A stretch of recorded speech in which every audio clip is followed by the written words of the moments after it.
ఇక్కడికి వచ్చే ముందు ఇప్పుడే సీనన్న చెప్పినట్టు బండ్లోన్పల్లి, అది బండ్లగిరి,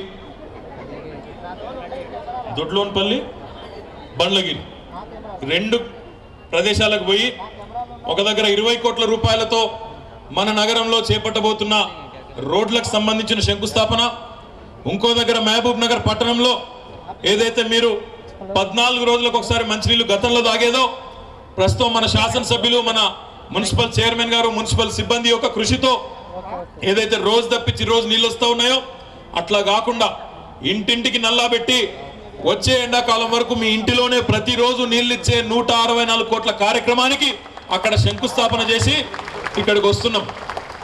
వచ్చేటప్పుడు ఆ బండ్లగిరిలో ఒక పెద్దమ్మ వచ్చింది నా దగ్గరికి, వచ్చి బాగున్నావా కొడుకా అన్నది. నేను బాగున్నా, నీ సంగతి ఏందని నేను అడిగిన.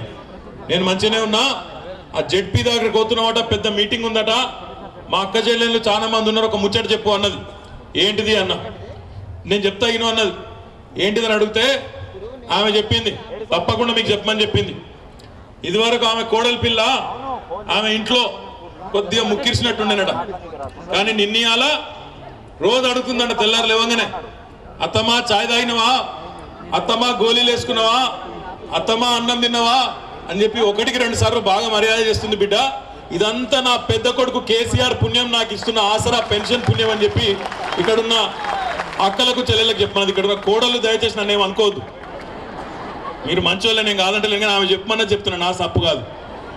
అంటే ఈరోజు ఆ పెద్దవాళ్ళ ఆత్మగౌరవాన్ని, వయసు మళ్ళిన పెద్ద మనుషుల ఆత్మగౌరవాన్ని కూడా కాపాడే విధంగా, వారు కూడా ఈరోజు సమాజంలో తలెత్తుకునే విధంగా వాళ్ళ మన్మరాలు దగ్గరకు వచ్చి మురిపం చేస్తే, గారాబం చేస్తే ఒక 10 రూపాయలు ఇచ్చి బిస్కెట్ కూడా కొనుక్కోపో బిడ్డ అని చెప్పే స్థాయిలో వారిని కూడా ఆదుకున్న ఘనత తెలంగాణ ప్రభుత్వానికి దక్కిందని నేను మీకు విజ్ఞప్తి చేస్తా ఉన్నా.